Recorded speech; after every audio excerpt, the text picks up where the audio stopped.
Have you been holding that wire to the coast open? Yes, sir. San Francisco's ready. Go ahead. Hello, Frisco. Hammond talking. Yes, Mr. Hammond. This is Walt. Were you able to pick up Professor Houghland's test? Yes, sir. The reception was marvelous. The images were much clearer than we've ever been able to televise. It came through on the micro shortwave and was using about 289. All right, thanks. Goodbye. This should convince you we've got to fight to maintain our position with any weapons we can utilize. We're caught out on a limb, but we're going to fight for what we've got, and more. What are the chances of our engineers hitting up on the same idea? Remember, he hasn't even protected himself with patents. We knew that when we offered him $5 million for the rights to his discovery. This latest invention of Houghland is what we've all been afraid of. We're coming out on top, but we may have to prescribe a drastic cure for... Did you send for me? Yeah. Come right in, Grayson. Gentlemen, good afternoon. How do you do? Cigar? Thanks. You realize it's possible for a man of experience with brains and ambition to go far in this business? Well, I've got the ambition. We've got to be ready for any eventuality. One jump ahead of the other. We picked you for a definite job. It's worth almost anything to this company that you make it worth. You can be valuable, a supremely valuable man. And valuable men receive their just rewards on earth, not in... Certainly. From now on, you become a sort of employee at large. Understand? Yes, perfectly. You're interested in getting... The less we know of the details of what you're doing, the better. We want results. 2 old-fashioned cocktails, darling, please. And 1 dry martini for Dr. Schofield. And be sure it's very, very dry. Hello, Schofield. Hello. Oh, I'm sorry I missed you yesterday. We docked last Saturday, but I had to run on to Washington for a few days. Are you going to be here long this time? I'm sailing again on the 20th. Another criminal case? No. There's a conference of brain specialists being held in Berlin, and they've invited me to address them. It's weird, the way you can diagnose a living brain. All the credit should go to men like Jim, who devote their time and money to develop the devices we use. We may invent things, but when you fellows get hold of them, you use them for an entirely different purpose. No sense you're trying to hide your light under a barrel. All Europe's wondering what this latest development of yours is going to do to television. That reminds me, dear. Here's a wire I just received. They picked up the test in Vancouver perfectly. Oh, that's wonderful. Wonderful. Congratulations. This sounds like a meeting of the Mutual Admiration Society. It can't be that you 2 giants of the scientific world are embarrassed at the sight of a little girl like me. Do be sensible, Jim. You think I'm sensible even if Mother doesn't, don't you, Doctor? I think you're Now, be careful. Your professional reputation's at stake. very charming. Thank you.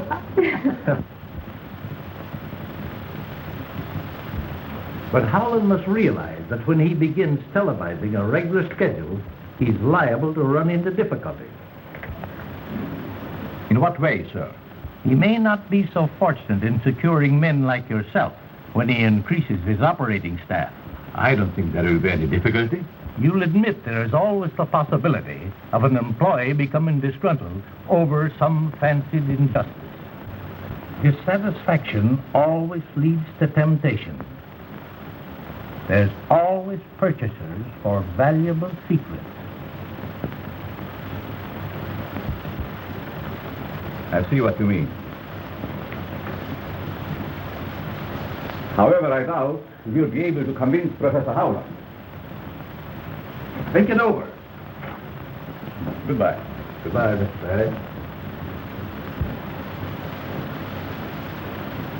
Hello. Oh, hello. Package. Really? It's Time Magazine. Oh, here you are.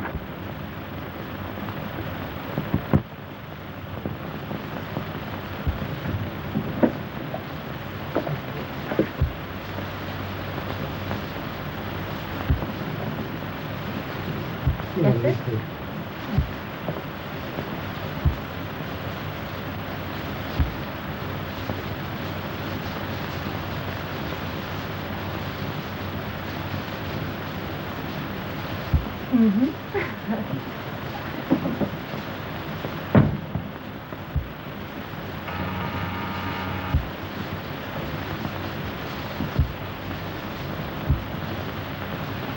Perry is back and wishes to see you.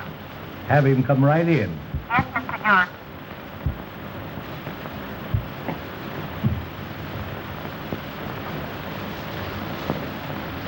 Well, well. This is indeed an unexpected pleasure. Now,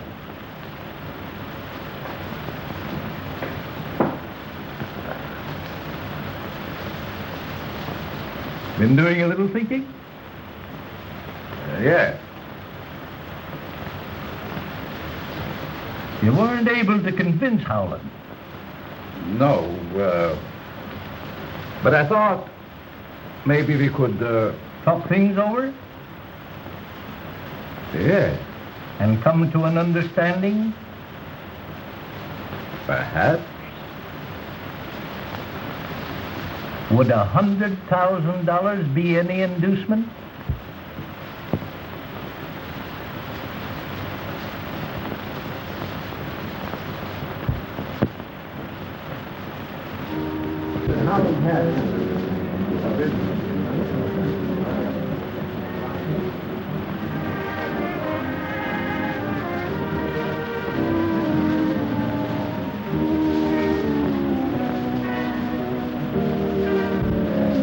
The last word in physioptical television, which I'm going to show you tonight, is so big that I'm really frightened every time I think of it.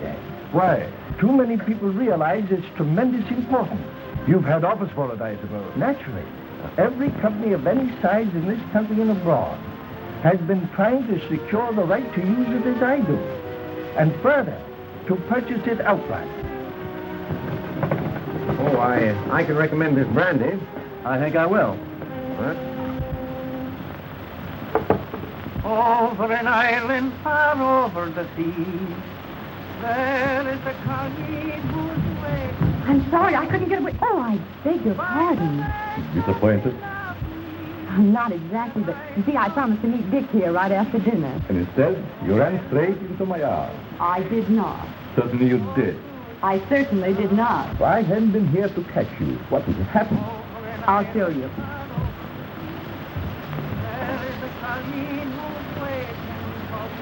I would have been strolling sedately along, admiring the beautiful view and the wonderful moon.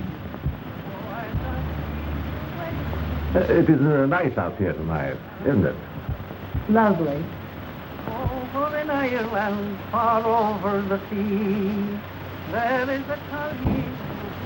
Here I am, Dick, over here. Oh. By the lake of Lugosi, that I love. I came out for a breath of air, and June Now, almost... don't go telling tales out of school. Well, she did seem a little jumpy when she saw me. Are you nervous, dear? Not exactly. But I have kind of a funny feeling here. My heart doesn't want to stay where it belongs. It keeps going flippity-flop. I guess the excitement was too much for you. Well, we still have time for a short walk. Harry, will you join us? I'd like to, but there are still a few things I have to do before we go on the air. Some other time, perhaps. But I expect to be back in a couple of months. I think he wants to stay another week. Very, very interesting, isn't it? Sorry, Missy. Thumbs all fingers. It doesn't matter, darling. It's all right. When wine is filled with accident, steps of disaster hasten.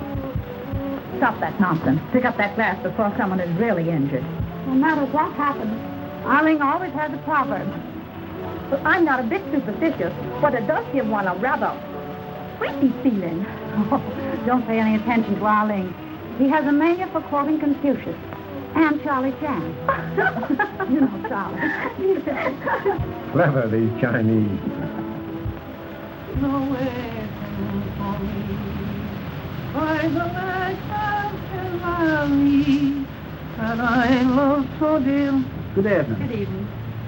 Why, Mr. Grayson, I didn't recognize you. How are you, sir? Well, how are you? Fine, sir, fine. Can't you see, June, the chance we've both been waiting for? Does your promotion depend entirely upon Father? Well, if your father would only... I think I'll have to go in. All right. I'll do it myself. Even you, as the chief of police, will have to admit that your methods are obsolete. That may be, Jim. But we seem to get along pretty well as it is with our radio teletype system. Suppose you had instant pictures at your command showing every move a criminal you are tracing makes. If you can do that, I can't understand why the government isn't interested. Government officials will be watching tonight, not only in Washington, but in widely separated points throughout the country. I'd admit it should be of great interest to them. After the broadcast, I have a greater surprise. A further development which you will hardly believe until you see it. You make me very curious. It is my hope to be able to prove that television is the greatest step forward we have yet made in the preservation of humanity. It will make of this earth a paradise we've always visioned, but have never seen. With humble pardon, sir. Man named Mendoza say he must see. Him no take no for answer. Mendoza? Our gentleman is in the reception room. Thanks, Arlene. You'll pardon me, won't you? Certainly. Harry? There's a gentleman here named Mendoza. Do you happen to recall him? No, sir. Shall I see him for you? That's not necessary. I'll talk to him for a few moments. It's nearly 8. I'll flash you from the laboratory when I'm ready. Mr. Houghland? Yes? I am sorry to interrupt at a time like this. I represent a group of men that are very anxious to purchase your invention. I'm sorry, Mr. Mendoza. It is not for sale. They are prepared to pay anything you ask. I'm not asking anything. In that case, Mr. Houghland, I must insist that you do not go ahead with the demonstration you are planning this evening. Just whom do you represent? I am not at liberty to tell you, but I assure you they are a very powerful group. Then there's nothing more to be said. Good night, sir. Good night.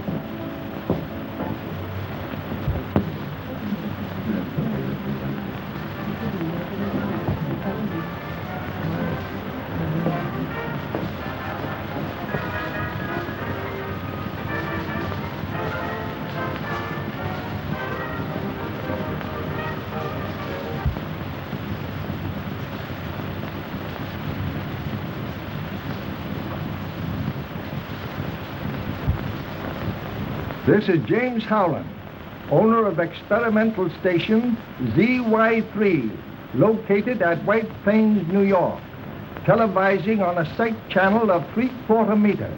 We are attempting to reach the entire United States direct without the use of relays.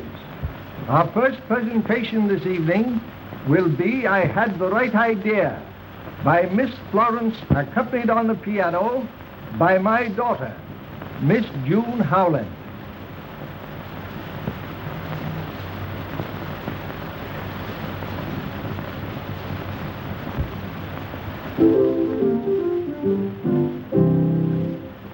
I had the right idea when I picked this night. The moonlight is perfect, the stars in the sky seem blue for Karl and Anne, just like the love in your eyes. I had the right idea when I picked this night. The air feels as though it is filled with the glow. Desire and romance, I'm in a heavenly trance. Your lips entice me, and my arms fit nicely around you. I'm heading for bliss when words and feeling are spoken within the consummation of a very first kiss. I had the right idea when I picked this night to tell you I love you. I think you're divine, and I want you to be forever just mine.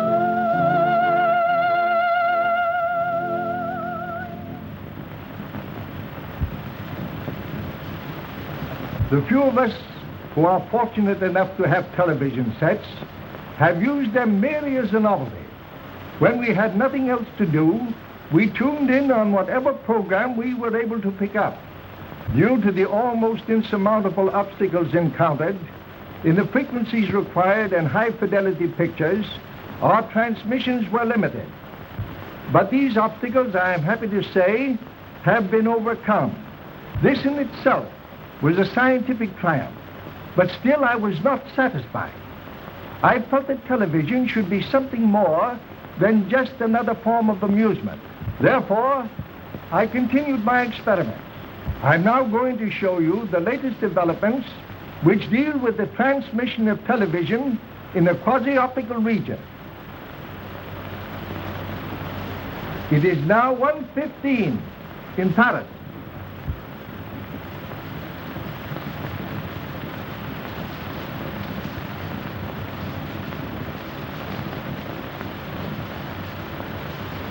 Wouldn't you like to see what's taking place in dear old London?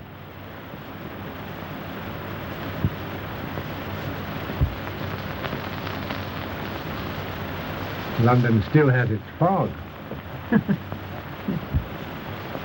The fog in London is a little too much for us. Let us try the other side of the world. There's a spot that's very fascinating.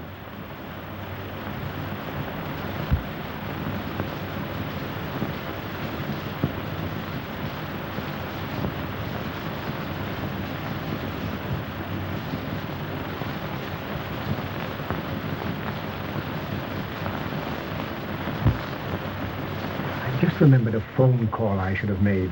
Do you mind? Certainly not.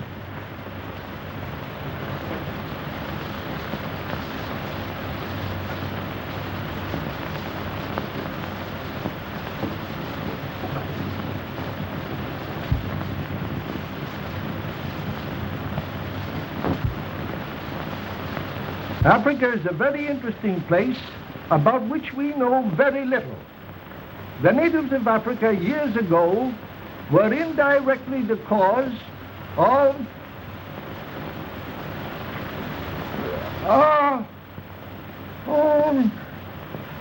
civil war. Turn on the lights, Perry. Somebody turn on the lights. Turn on them lights. What's the matter? What happened? I don't know. Mr. Houghland has probably fainted from overexcitement. Oh, but... Everyone, please remain here. It's all right, dear.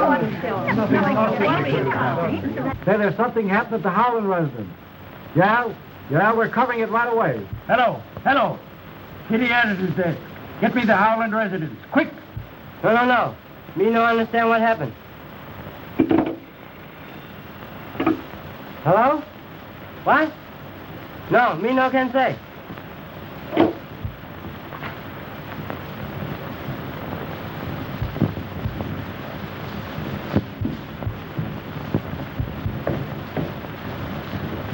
What's wrong?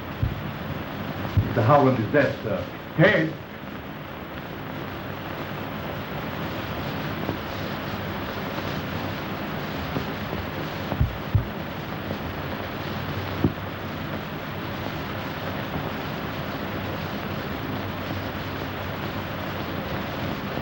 When did you leave the drawing room? During the televising of China. It seemed to be out of focus. I thought something was wrong in the laboratory. Something was. Is that thing still turned on? No. Who shut it off? I don't know. Did the watchman let you up here? I didn't see him. You sure? Of course.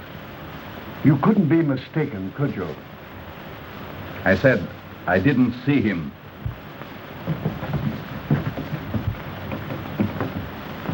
It would be better if you didn't. Come, Mother.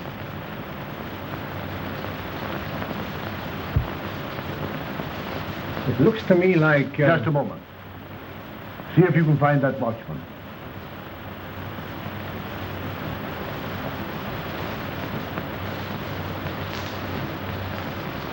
Now, Doctor.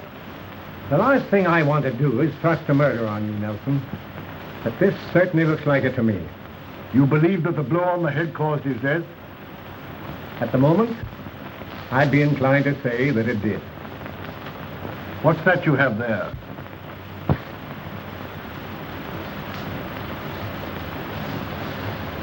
some papers that were on the floor.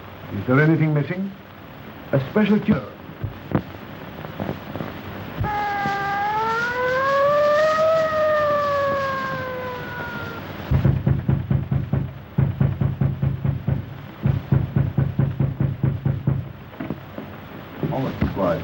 Hello, Chief. Hello, boys. Now, I want a man stationed at each door, and I don't want anybody to leave this house. Fraser, you get a couple of boys and go up to the laboratory. Tell the coroner to phone his report to me here. Yes, sir. All right, sir. Refusing to let any of us go. But how could we be implicated? Well, there's no use worrying about that. It's merely a matter of routine. I hope you're right. Is it proper to infer you come on business to connect with homicide? Never mind about that. Tell me what you know about Mendoza. So sorry, but humble servant know nothing about honored gentlemen. You sure of that? Regret. Humbly suggest you squander valuable time. Say, tell me, just how long have you been interested in television? Since student days in China, have honored to be one of 12 students sent all over the world to learn from masters. Did Houghland know that? Such matters are not yet presented. Wonderful. Too bad it was out of focus at the spots, isn't it? You must be mistaken. The detail was perfect. You're certain? As a matter of fact, I've never seen anything quite so clear. It was a revelation to me. Did you, by any chance, notice anything just after Houghland fell? You mean the shadow that flashed on the screen? Yes. Could you tell what it was? It looked to me like the reflection of a person going toward him. Did you see Miss Spencer leave the laboratory? I sure did, with her sweetie. Shortly after that, I started to light me pipe when somebody snaked up and grabbed me from behind. Oh, I'd like to get me hands on him. Think you could recognize him? Appreciate for Howland's invention. Who hasn't? Of course, you're interested in it from a business standpoint. Well, I guess you'd call it that, yes. Then why didn't you stay for the entire demonstration? Well, I promised Joan I'd meet her when she's finished. Did you? Certainly. Where? At the laboratory, of course. Did you stop on the way or go direct? Well, no. That is, when I left the house, I thought I saw someone moving among the trees. Whoever it was got away. I met June as she came down. Did you return directly to the house? Well, no. Aren't you getting a little bit personal? Come in.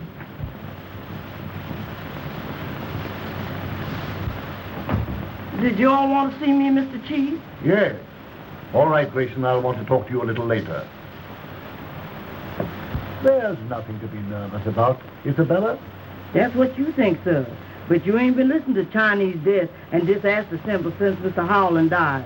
All this excitement ain't too much for my heart. That's what I want to talk to you about. My heart? No. I didn't have nothing to do with it, honest, I didn't. I'm sure you didn't. But did you see anybody come through the kitchen earlier tonight? I didn't see a soul. Were you there all the time? No, sir, I wasn't. Where were you? I was peeping in at the pictures. Well, if anybody went through the kitchen, you'd have seen them, wouldn't you? No, sir, I wouldn't. Why not? I wasn't there all the time. If you weren't in the kitchen and you weren't in the drawing room, for goodness sake, where were you? I was... Where were you? Oh, Mr. Chief, please.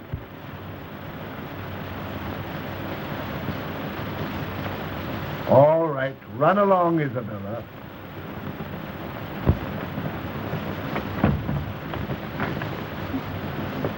Is my face red?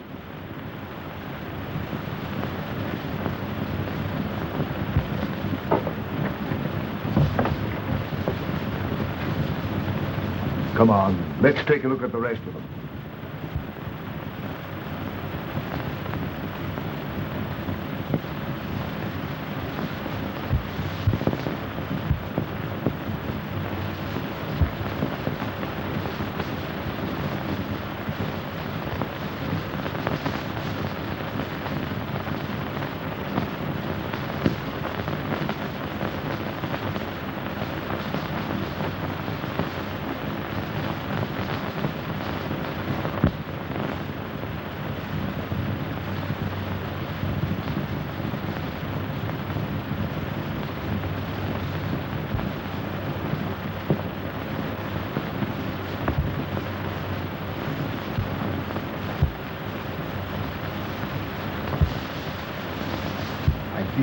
center of attraction.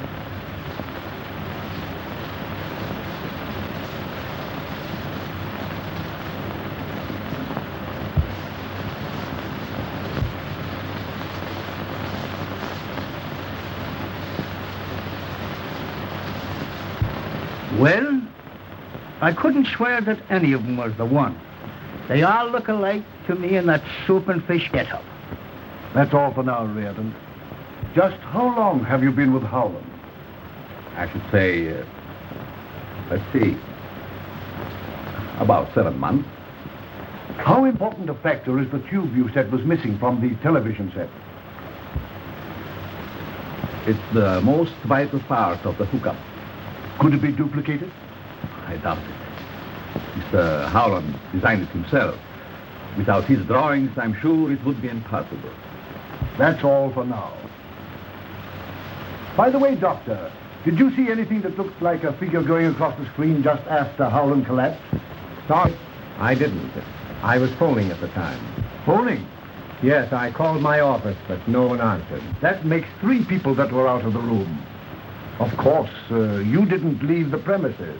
I know what you're thinking, but you're wrong. Neither Perry nor Grayson had anything to do with this. Doctor, I'm sure Houghland was murdered right before my eyes. I don't know how or by whom. But to me, everyone's guilty until he proves himself innocent. You shouldn't champion anyone. You know, I'm liable to get the idea that you know who did it. How do I know, Chief, that you didn't? Oh.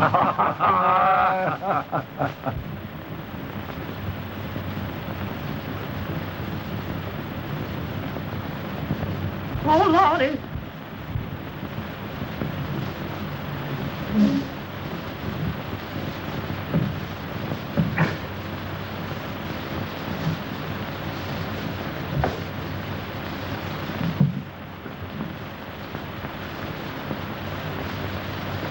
This ain't mommy. Wait a minute.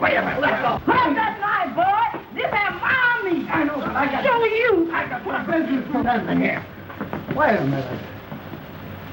If you'll put that toad sticker up, you won't need it. There's more than one way to skin a cat. Hey, sister, if you stop shimmying, I'll just slide by. Postman no what reporter. Postman say throw him out. Oh, wait a minute. Out you go. Wait, you go. Out you go, honey. Out you go, honey. I got business. But I told you I got business here. Him great Charlie Tan say, the matter is settled. Kindly omit surprised feelings. We sure miss him. Where's Mr. Nelson? Why, I don't know. Would you mind trying to find him? Father's safe has been burglarized. You'd better notify him yourself. Anything new, Nelson? Mother would like to see you at once, Mr. Nelson. Father's room has been broken into.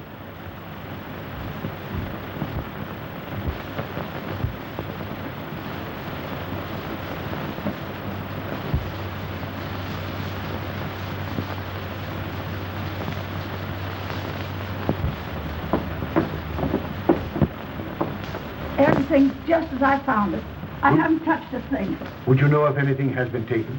I'm sure I can help you, Mr. Nelson. I'm familiar with most of Father's things. If they only wanted to rob my husband, why did they have to kill him? It is very evident that someone in this room removed those prints from Mr. Howland's safe. Everyone is more or less under suspicion, and I'm asking that you all submit to a thorough personal search. A matron will be here in a few minutes, and I am sure the ladies will have no objection. I never knew a policeman was as nice as Mr. Nelson. I suppose the only time you've ever met one was when he yelled, "Pull over there, lady. Where do you think you're going, to a fire?" Nobody is to leave this house until those papers are found. I'd advise you, gentlemen, to submit it. Because if you don't, I'll hold every one of you for the next 72 hours. And I assure you they won't be the most pleasant hours you've ever spent. Well? I have no objection.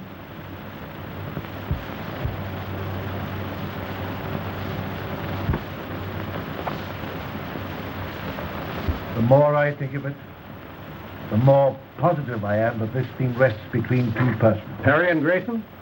Yes. They both have motives, and they're the only ones that have. They were both out on the grounds when Houghland was murdered, but neither can prove where he was. Grayson's ambitious. He's in the television business. He tried to get Howland's invention. He knows it's worth millions. Granted, but everyone here may have reasons also, or connections with others. And Perry, who is he and what is he? He's been here about 7 months. He lied when he said the broadcast was out of focus. We found him in the laboratory when we discovered the murder. He's the one that says the vital part of the television set is missing. And now the prints are gone. I'm going to place both of them under arrest and charge them with murder. Now, don't do anything hastily. You remember when I examined Crowley's brain for you about a year ago? Well, what's that got to do with it? I told you at that time the man was a potential murderer? Yes. Your expert sneered and scoffed. Yet within 6 months from that time, he was convicted and sentenced to death. Well? If you will permit me to send for my apparatus, I'll prove to you that neither Perry nor Grayson could have committed this murder. Oh, you're talking sheer nonsense. Well, let me telephone my office and have Alan bring it right over.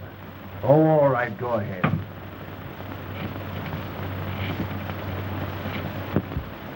You'll notice the nerve centers are invested by 3 membranes, which lie between them and the bones that form the walls of the cranial cavity and spinal cord. Yes? If part of the skull were resting on the medulla oblongata, it would materially diminish the faculties of perception. Does that indicate a criminal tendency? Undoubtedly. Alan, it won't be necessary for you to go back to the office tonight. Thanks, Doctor. I forgot to mention it before. There was a call for you over your private wire about 8:30. Oh, that's all right. It couldn't have been anything of importance. Thanks, Perry.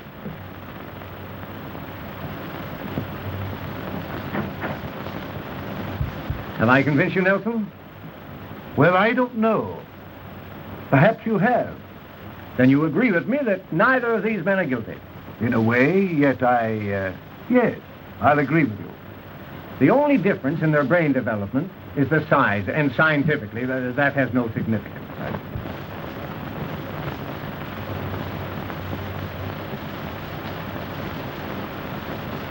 Houghling, scotch and soda.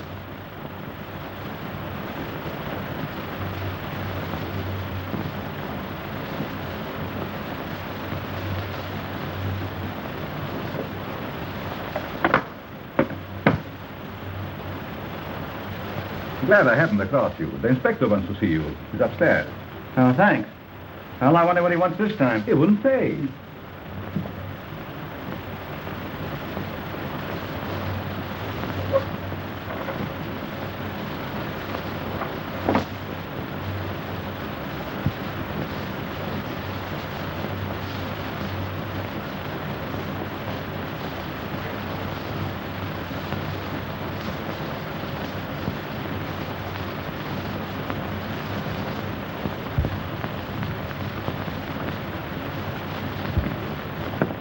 Inspector, you sent for me?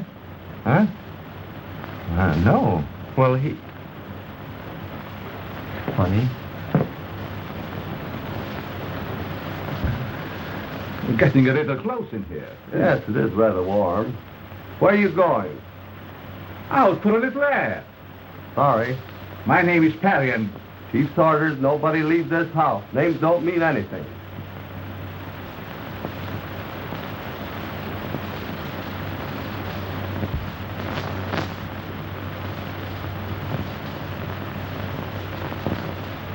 I keep telling you, I got business here, and I don't want to be roughed up like this. I tell you, I wouldn't come into a house. I told you I got business. I keep telling you I got business here. Can't you understand?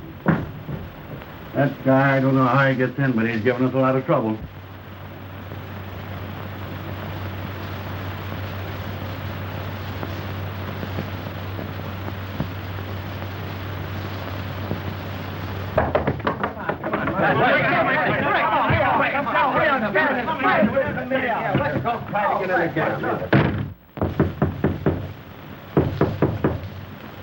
You mugs don't quit rapping on here. I'm going to chase you all out of here. What do you want? My name's Jordan. Keith Nelson sent for me. Okay, that's right. Go ahead. That's right, Coroner. Call me here as soon as you made an examination. Okay. I'm Jordan. Don Jordan. Of the International Television Corporation? Yes. You seem to be very concerned about Houghland's death. I was watching his broadcast. When he collapsed, I telephoned here but couldn't get any information. So I telephoned headquarters. Well? I want to know if he died from natural causes or if he was... Murdered? Yes. And if he was? I think I know who did it. Suppose you tell me he was murdered. Houghland had an invention which we were all more or less interested in, and... Never mind the preliminaries. Get to the point. Well, it's rather difficult, but I'll try. A certain party came to me. Who was it? A man by the name of... Who? Perry. Go ahead. What else? During our conversation, I made him an offer of a substantial sum if he would use his, that is, his influence with Houghland in our behalf. What do you mean by a substantial sum? $100,000. As a bribe? Absolutely not. The money was offered as a gesture of goodwill. If we had someone on the inside, we stood a better chance than the others. We'll see what Perry has to say about this.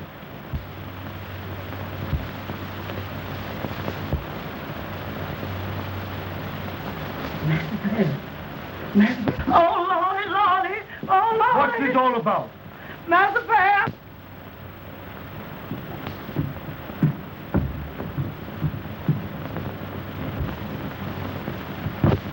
He's the man came to my office.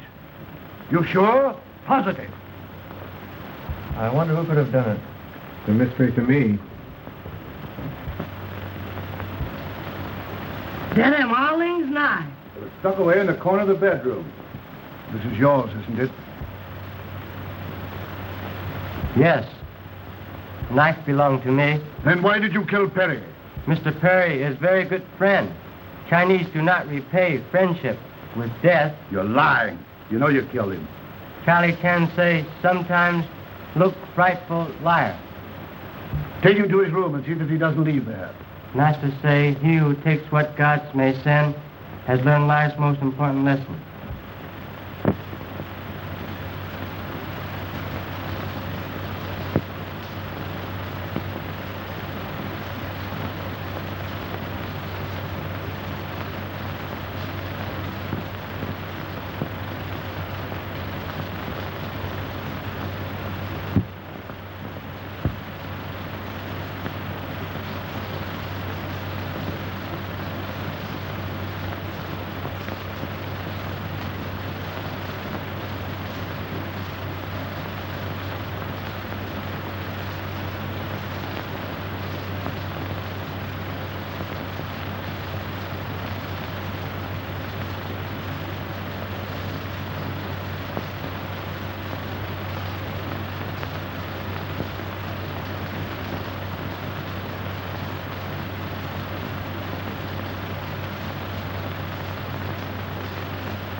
We got this thing are going on for going out to stay. Well, I got business. Yeah? Say, listen to the way I come in. I got business in here. Boys, have a heart.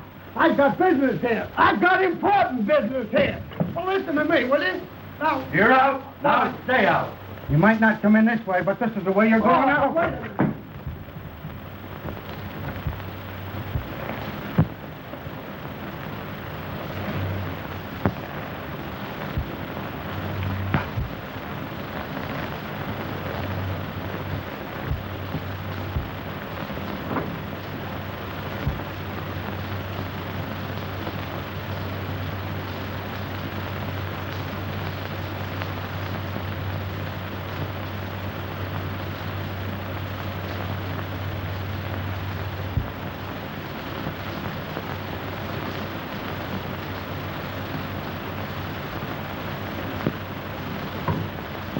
No, thank you. Mr. Nelson, I know it sounds perfectly silly, but I just saw Perry. Why? That's impossible.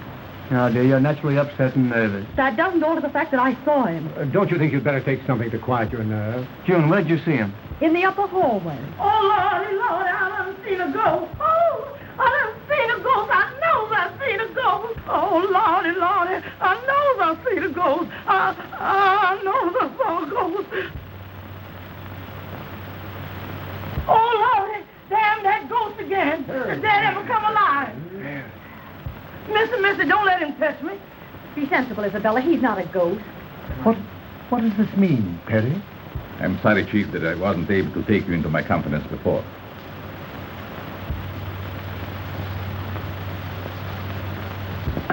If you're here and alive, who was it that was killed? My brother.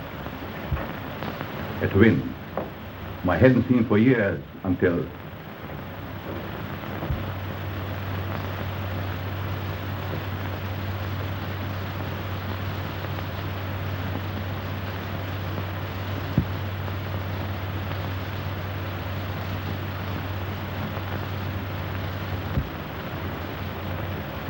That him, all things nice. It's tucked away in the corner of the bedroom. This is yours, isn't it? Yes, knife belonged to me. Then why did you kill Perry? Mr. Perry is very good friend. Chinese do not repay friendship with death. You're lying. You know you killed him. And being at a loss to know how he was mixed up in the affair, I refrained from making his identity known until I was able to make a further investigation. Perhaps I can clear that up for you. This afternoon, your brother represented himself as you to Jordan of the Radio Television Company. Represented himself as me? Yes. And do you know what took place between them? He was offered a substantial sum to secure the drawings of Houghland's process. That explains it. Explains what? Posing as me, it was very simple for him to gain admittance here and have access to every part of the house. And he must have stolen the print. Yes. Tim Perry, take envelope from cigarette box on table. When was that? Just after you send me after whiskey and soda. Then it must have been your brother who sent me on the wild goose chase after the inspector. When? Just before he was found dead. There were no papers found on the body. Who was in this room when the documents were taken? No one. Just me and you. Door open, but no one come in. What door? That door. Were you still in the study at that time, Chief? I believe I was. Anyone with you? Now, let me see. That was just before Jordan came in. Undoubtedly. This is what took place. Thanks. I wonder what he wants now. He wouldn't say.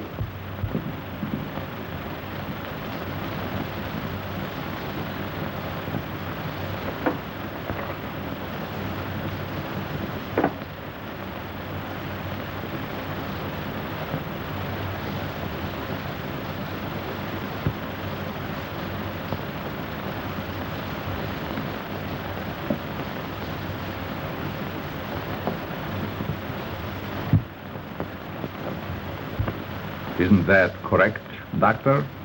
Yes. I did see you, or rather, as you say, your brother take the papers. Earlier tonight, in view of thousands, Mr. Houghland was killed by his own invention. His killing was not accidental. It was a deliberately conceived, cold-blooded execution cleverly maneuvered so as to give the murderer a perfect alibi.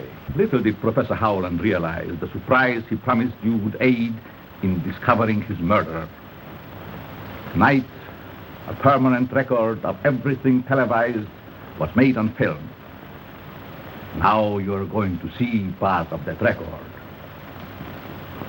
Many of you, no doubt, have seen or heard the radio demonstration of starting an automobile motor by voice vibrations. This is not a difficult thing to do. In this instance, the murderer used sound instead of voice. At exactly 8:29, Dr. Schofield made a telephone call from this house to his office.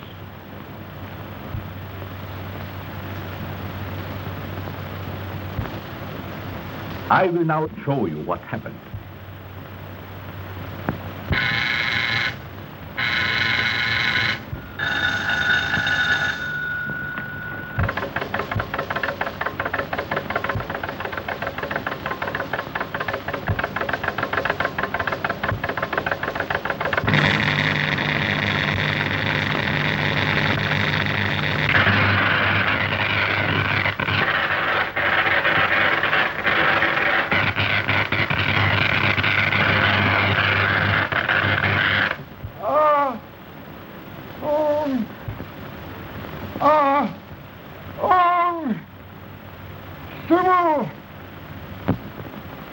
The light that you just saw envelop Professor Houghland caused his death. How could such a thing be possible? Dr. Schofield's equipment, which you have just seen, radiated waves direct to Professor Houghland's laboratory. When these waves came in contact with those the professor's equipment was radiating, they created interstellar frequency, which is the death ray. Your contacts with foreign governments interested in television are known. Fantastic.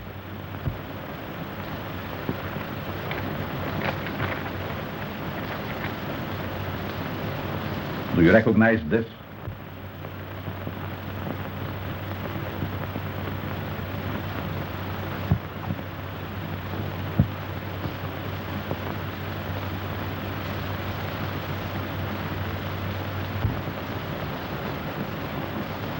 I thought so.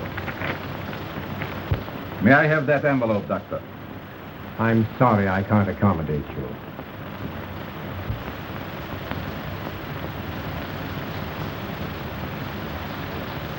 And I object to strong-armed methods.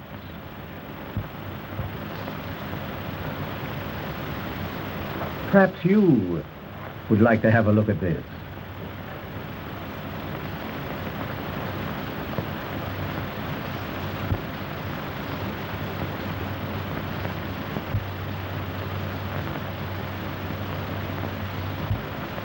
There doesn't seem to be anything in this.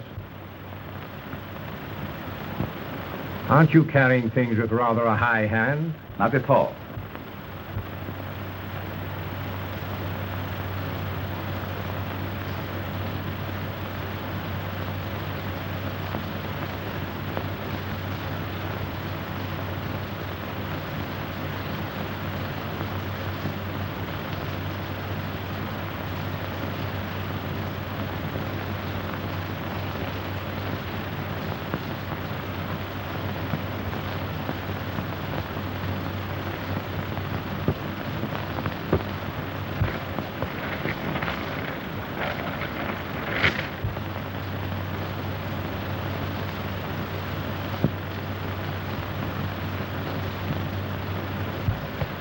You nearly succeeded in accomplishing the impossible, a perfect murder.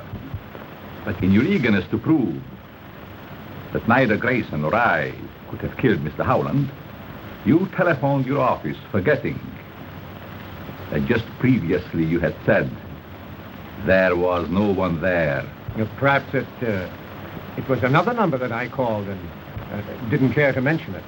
Trying to be evasive, Doctor, won't help. Because your assistant let slip that your private phone rang about the same time when Houghland was killed. That led me to investigate. When you saw the very thing in another's possession for which you had committed murder, you took a dagger from Arlene's room and followed my brother. You killed him, believing the suspicion the knife would cast on the houseboy would let you get away without any difficulty.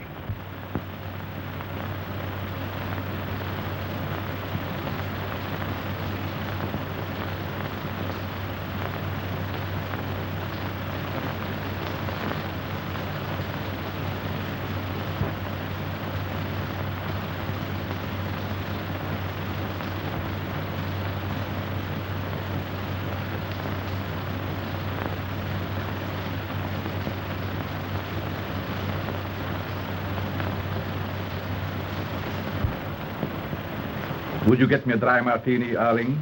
Yes, sir. At once. 2 olives.